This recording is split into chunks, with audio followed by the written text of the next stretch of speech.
6월의 첫째 월요일입니다. 한 주가 시작하는 월요일이기도 하고 또 6월 한 달이 또 시작하는 날이기도 하죠.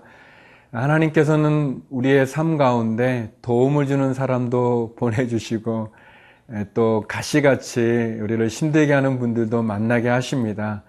하나님은 도움을 주는 사람 통해서 우리를 격려하시고 용기를 주시고 또 우리가 어려움을 헤쳐나갈 수 있도록 또 하시지만 우리에게 아픔도 주고 상처도 주고 가시같이 참 힘든 사람을 통해서도 우리를 연단시키시고 우리를 훈련시키십니다. 저희가 누구를 만나건 또 어떤 상황에 처하건 하나님을 의지하고 하나님을 바라보는 것, 그것이 중요합니다. 하나님은 신실한 분이시고 변하지 않으시는 분이십니다. 그 하나님으로 오늘 하루도 이번 한 주간도 또 6월 한 달도 승리할 수 있기를 기도드립니다.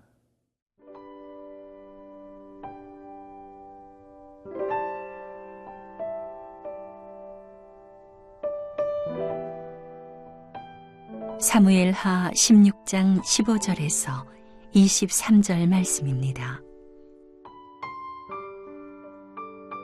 압살롬과 모든 이스라엘 백성들이 예루살렘에 이르고 아히도벨도 그와 함께 이른지라.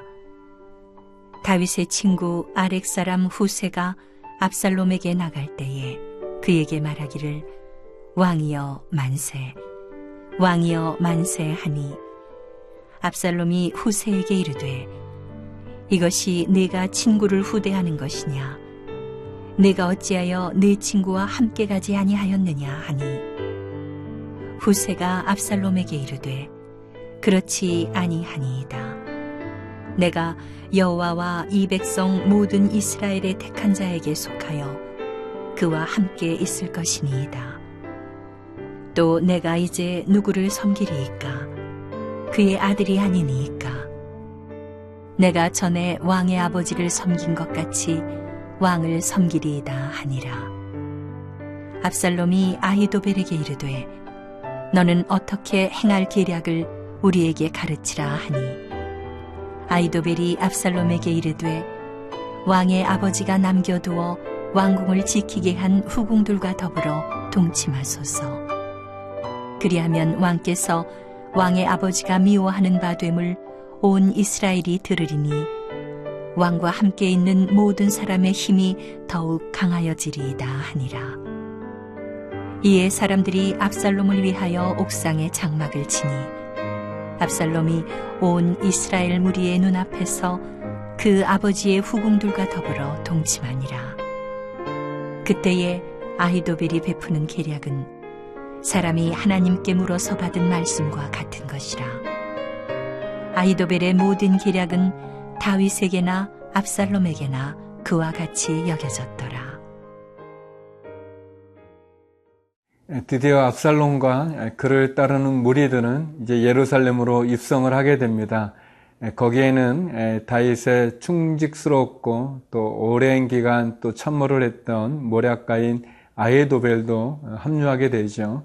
압살롬이 예루살렘에 들어오게 될 때 다윗의 친구였던 후세가 압살롬을 맞이하면서 왕이여 왕이여라고 이렇게 하면서 압살롬을 영접합니다.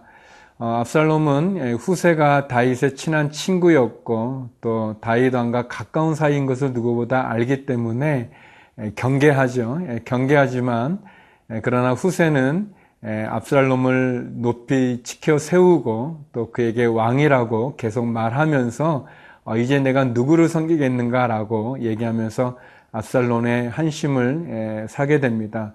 물론 후세는 다윗 왕을 위해서 목숨을 무릅쓰고 남은 거죠. 그래서 어떻게든 정보를 또 다윗 왕에게 주기 원하고 또 다윗에게 유리한 결정을 내리도록 그 역할을 하기 위해서 남는 것입니다. 19절에 보면 후세가 이렇게 얘기하죠. 또 내가 이제 누구를 섬기리이까? 그의 아들이 아니니까? 내가 전에 왕의 아버지를 섬긴 것 같이 왕을 섬기리이다 하니라. 후세는 계속해서 압살롬에게 왕이라고 얘기합니다. 왕이라고 얘기하고 이제는 왕의 아버지가 아니라 내가 왕을 섬기겠습니다라고 얘기합니다. 사실 압살롬은 이 후세 때문에 나중에 큰 어려움을 겪게 되죠. 그렇지만 이 후세가 해주는 그 달콤한 말, 어떻게 보면 왕으로 치켜 세우고 아직 뭐 왕으로 이렇게 등극한 것도 아닌데 뭐 왕으로 즉위한 것도 아닌데 그냥 벌써 왕이라는 호칭을 붙이고, 그리고 또 내가 다윗왕을 섬기지 않고 왕을 섬기겠습니다라고 말하는 그의 어떤 감언이설과 같은 말에 압살롬은 그 마음을 결국 경계를 풀고 이 후세를 참모로 이렇게 받아들이게 됩니다.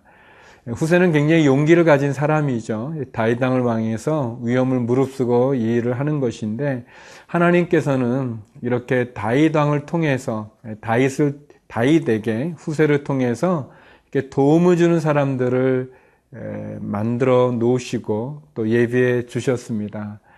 우리 주변에도 도움을 주는 사람이 있고 아픔을 주고 또 우리에게 덕이 되는 사람도 있고 힘이 되는 사람도 있지만 우리에게 해가 되는 사람도 있고 우리를 힘들게 하는 분들도 있죠. 종종 그것이 우리가 그 사람의 진심을 보거나 그 사람의 진정성을 보기보다 혹 우리에게 들려주는 어떤 말이나 표현, 그것 때문에 우리의 마음이 빼앗기지는 아닌지 모르겠습니다. 종종 아첨하는 말, 아부하는 말, 또 치켜 세우는 말, 그런 거에 우리가 마음을 뺏겨서 사람을 진짜 구별하지 못하고 또 나에게 쓴소리를 한다고 해서, 나에게 바른 말을 한다고 해서 뭐 기분 좋을 사람은 없죠, 사실. 그렇지만 그래도 나에게 좋은 충고를 해줄 수 있는 친구나 그러한 동료가 있다면, 또 그러한 어떤 어른이 있다면 그거는 축복입니다. 그러나 우리는 다 그냥 듣기 좋은 말만 좋아하다 보니까 우리 주변에 진짜 충직한 그러한 사람들이 있는가, 동료가 있는가, 친구가 있는가, 상관이 있는가, 또는 아랫사람이 있는지 돌아볼 필요가 있습니다. 오늘 본문을 보면서 특별히 이 후세가 압살롬의 마음을 이렇게 딱 잡는 이 모습을 보면서 우리가 너무나 아첨하는 말이나 감언 이설에 우리가 잘 구별해야 될 것을 구별하지 못하는 어리석음을 가져서는 안 되겠다는 생각을 갖습니다. 그런 점에서 보면 성경만큼 우리에게 진짜 좋은 지침이 어디 있습니까? 우리의 죄에 대해서 분명히 지적하시고 또 우리가 낙심될 때 힘과 용기를 주는 말씀을 해주는 성경 말씀. 사랑하는 성도 여러분, 성경을 사랑하고 성경 말씀으로 우리가 지침을 삼으면 실수하지 않을 것입니다. 우리가 하나님과 동행하는 삶을 살고 하나님 음성에 귀를 기울이면 우리는 멸망하지 않을 것입니다.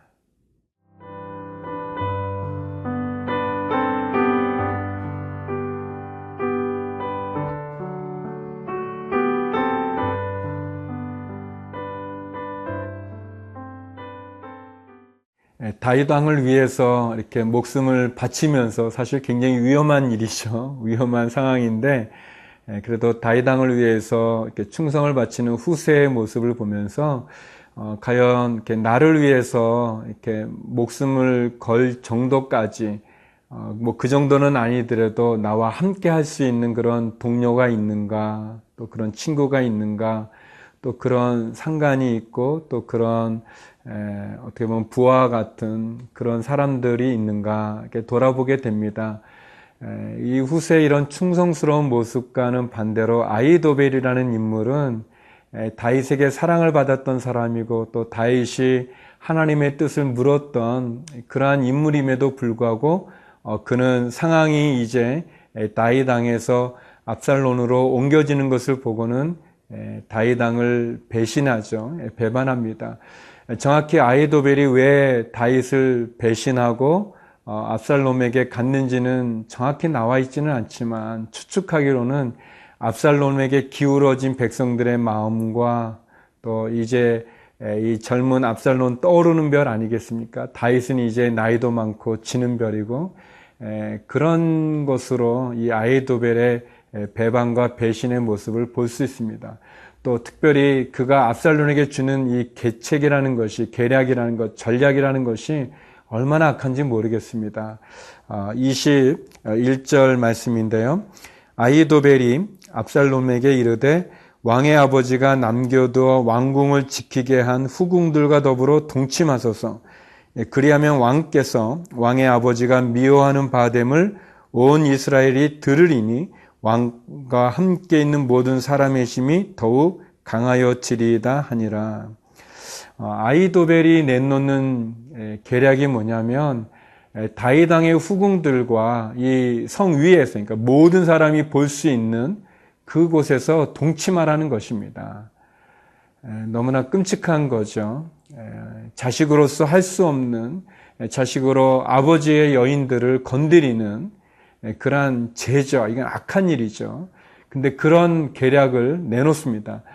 이것은 두 가지의 목적이 있다고 생각하는데, 한 가지는 이제 국민들, 백성들 마음에, 또 압살롬을 지지하는 그 군사들의 마음에게 압살롬이 분명한 태도를 보이는 거죠. 나는 더 이상 아버지 다윗을 섬기는 아들이 아니다라는 것, 나는 이제 아버지와의 관계를 다 끊어버렸다는 것을 보여주는 그러한 결연한 의지의 표현이기도 하고, 또 하나는 이 다윗 왕의 후궁들이 압살롬과 함께 동침함으로 해서 왕의 측근들이었던 사람들까지도 이제는 압살롬 편에 섰다는 것을 보여주는 어떤 정치적인 그러한 내용을 담고 있는 행동입니다. 그렇지만 이것은 하나님 앞에 죄죠. 그리고 자식으로서 비록 아버지 다윗을 미워해서 아버지의 왕위를 뺏으려고 하는 자식이지만, 그러나 그래도 선을 지켜야 될 그 선을 넘는 그러한 모습입니다. 아히도벨은 그러나 지켜야 될 도덕적인 기준도 없고, 또 전에 섬겼던 다윗 왕에 대한 배려도 없습니다. 굉장히 냉정하고 정치적이고, 그리고 어떻게 보면 세속적이고 세상적인 거죠. 아히도벨에 대해서 성경은 다윗이나 압살롬이 그의 말을 하나님의 음성과 같이 여겼다라고 얘기하고 있습니다. 그걸 보면 그가 평소에는 굉장히 신앙적이고 또 굉장히 하나님 가까이 있고 하나님의 생각과 마음을 잘 아는 것 같은 그렇게 말을 했을지 모르지만, 사실은 아히도벨은 굉장히 이기적인 사람이고, 그리고 기회주의자고, 그리고 하나님 말은 하지만 하나님의 뜻과는 반대로 하는, 어떻게 보면 가면을 쓴 그러한 인물인 것을 보게 됩니다. 다윗을 도와주는 후세라는 사람도 있지만 다윗을 배반할 뿐 아니라 악을 행하는 아히도벨 같은 사람도 있죠. 사랑하는 성도 여러분, 하나님께서는 우리에게 도움을 주는 사람과 우리에게 악을 행하는 사람 있게 합니다. 누구를 택하고 누구와 가까이 하시겠습니까? 기도하겠습니다. 거룩하신 아버지 하나님, 한 주가 시작하는 월요일, 이번 한 주와 또 이 6월 한 달도 축복하여 주옵소서. 우리의 삶에 늘 귀한 사람들을 만나게 하시고 하나님이 예비하고 준비된 사람을 만나는 저희들 되게 도와주옵소서. 특별히 우리의 자녀들이 좋은 친구들과 귀한 선생님들을 만나게 하여 주시고 하나님을 인격적으로 만나는 축복을 내려 주옵소서. 예수님 이름으로 기도드립니다. 아멘.